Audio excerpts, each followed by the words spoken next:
لە دوای هەڵبژاردنەکەی 12 پێنجی ئەنجومەنی نوێنەران بۆی ساختەکاری و گزی لە ئەنجامی هەڵبژاردنەکان لەلایەن دەسەڵاتەوە وێڕای ڕەتکردنەوەی ئەنجامەکە لەلایەن حیزبەکانەوە ئاوکات دزینی دەنگی هاوڵاتیان بووەتە جێگەی نیگەرانی چین و توێژەکان و هاوڵاتیان و چالاکانی مەدەنی هەڵبجە ڕایان وایە پێویستە و حیزبانی دەنگیان خوراوە شەقام بجوڵێن و داکۆکی لە دەنگی دەنگدەرەکانیان بکەن. خەڵک گلەی زۆری هەیە زۆر نیگەرانە بەڵام لە هەمان کاتیشە نیگەران لەم حیزبانە کە تایسا نەتوانین هەڵوسێکی جدیان هەبێت بۆیە پێویستە کات لە زووترین کاتە حیزبەکان بەتایبەتی ئەم 4 حیزب ئەمام 6 حیزبە کە خۆیان ئێستا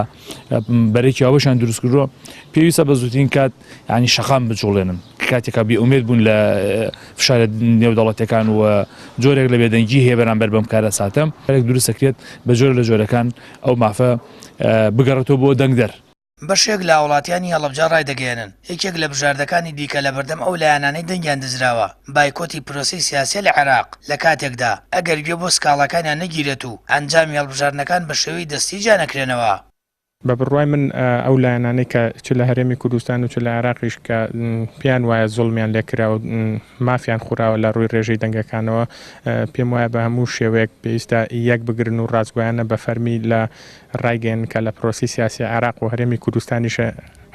کشێنەوە ئەمە لە کاتێکدا ئەگەر کە گوێ لە داواکاری و سکاڵەکانیان نەگیرا. ئەمەی کە لە ڕابردووە بینیمان لە 12 پێنج بە تەحدید بە تەواوی ماناکان دزین و فەرهود و تاڵانکردنی دەنگی هاوڵاتیان بوو زەرورە ئێستاش داکۆکیکار بن لە هێنانەوەی دەنگی دزراوی خەڵک ئەگەر ئەمە نەکەن ینی خەڵک ئەو متوانەی پێیان نامێنێ.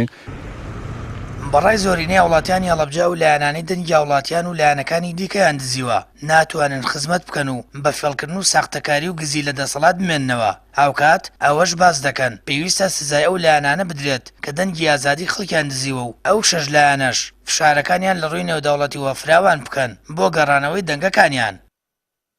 سامان فتاح کەناڵی ئاسمانی پەیام هەڵەبجە.